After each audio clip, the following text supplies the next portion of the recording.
Okay, so I got an ABIS in the mail today, and I'm going to try to pick it for you, although I've only opened it a couple of times, and it's a little... I thought I had it down until I tried to do it on video, and I was having a little bit of trouble with it. So anyway, this is my second attempt if anybody's keeping track. The ABISs are a little tricky, but not... I think they're a pretty decent beginner, maybe advanced beginner lock or intermediate beginner, I don't know.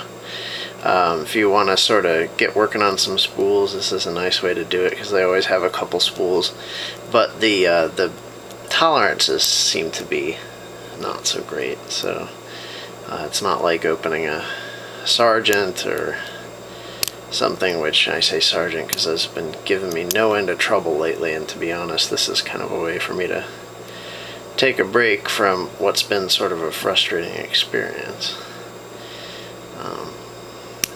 Okay, so there we go. Alright. I guess if I have anything to say as far as advice on these locks, it's that, here, I doubt I'll be able to pick it a second time, but you can try it. It's that you can get started by sort of course you want to use really light tension, just like with anything else. And to get started, you can, until you know the binding order, you can just kind of start by lightly knocking the pins up. And once you hit those spools, you'll know it, because you're going to get the false set every time. So I kind of feel around and just push up on anything that's binding. Eventually I'll get to the false set, and that will, I mean, I guess it's kind of obvious, but maybe it doesn't really bear repeating, but that's where you're really going to start working from. So anything that feels kind of solid, I'm just going to give it a nice little push. There's a false set, hopefully you saw that move. And then with these, sometimes you'll get sort of another false set when you knock, you know, if you knock the other spool into place. Sometimes you won't, I don't know. I gotta say, of all the ABISs, and I have a few of these, this is the 8345, of all the ones I have, this one is probably the one that gives the least feedback as far as counter rotation. It's really slight, kind of tough to detect.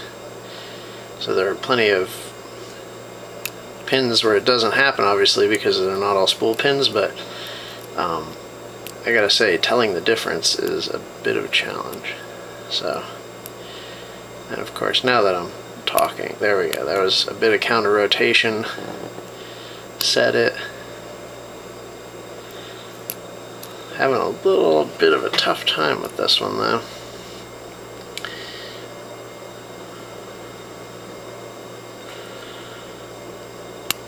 And you know, when you sort of run out of things to say, then what can you say?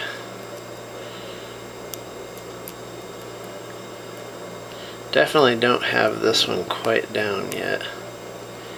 You know, you've got a lock down when you can pick it up just about any day, except for those days when you can't seem to open anything. And you know, pop it open consistently a couple of times in the same amount of time. But this one seems to be a little bit of luck still. Alright. Oh, there's some counter rotation on the back pin. I think that's set now. And my hands are starting to get pretty tired. There's counter rotation on another pin, but I've dropped my back pin. And this, so far, I haven't memorized the binding order on this one or anything, but so far it seems to be the case that I wind up setting this back pin last. And that is what opens the lock. Oops.